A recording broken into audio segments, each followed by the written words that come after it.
कि राजा जी लूटावो तारे अनधन लूटेला सा जन लोग लूटेला सा जन लोग होए ललना। प्रणाम।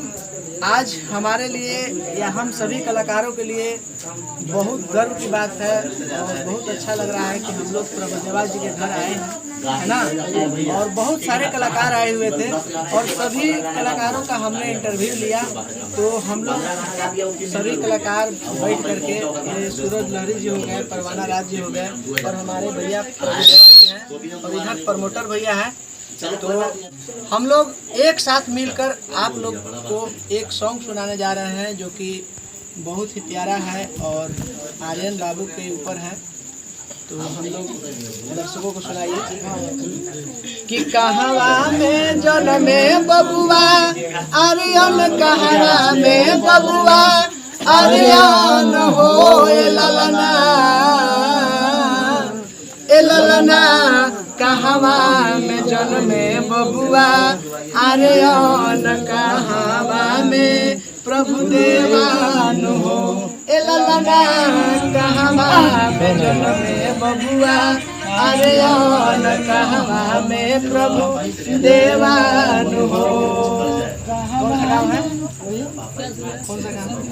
कि सुखी बीघा जन्मे बबुआ आर्यन, हई में बबुआ प्रभुदेवान हो ए ललना,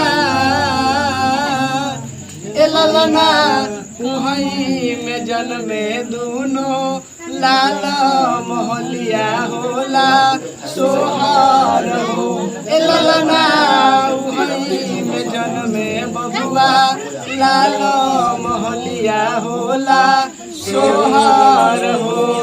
कि केरे लूटावो तारे अनधन लूटेला सा जन लोग लूटेला सा जन लोग हो ए ललना, ए ललना केरे लूटावे गोले हार मोहलिया होला सोहर हो ए ललना, केरे लूटावे गोले हार मोहलिया होला सोहर हो। कि राजा जी लूटावो तारे अनधन लूटेला सा जन लोग लूटेला सा जन लोग हो ए ललना,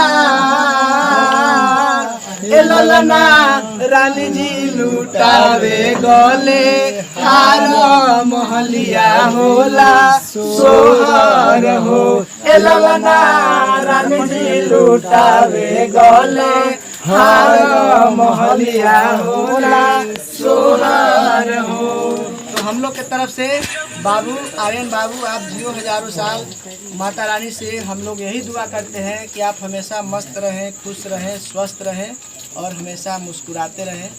तो ये था हम सभी का मिक्सिंग सॉन्ग और आप लोग को कितना अच्छा लगा कमेंट में ज़रूर बताइएगा और मगहिया एक्सप्रेस को सब्सक्राइब करें, लाइक करें, शेयर करें, कमेंट करें। ये थे हमारे प्रमोटर भैया प्रभुदेवा जी, सूरज लहरी और ये परवाना राज। मैं singer comedy star singer Bhola Sharma आप सबको पैर छू के प्रणाम करता हूँ, नमस्कार करता हूँ। जय हिंद, जय भारत।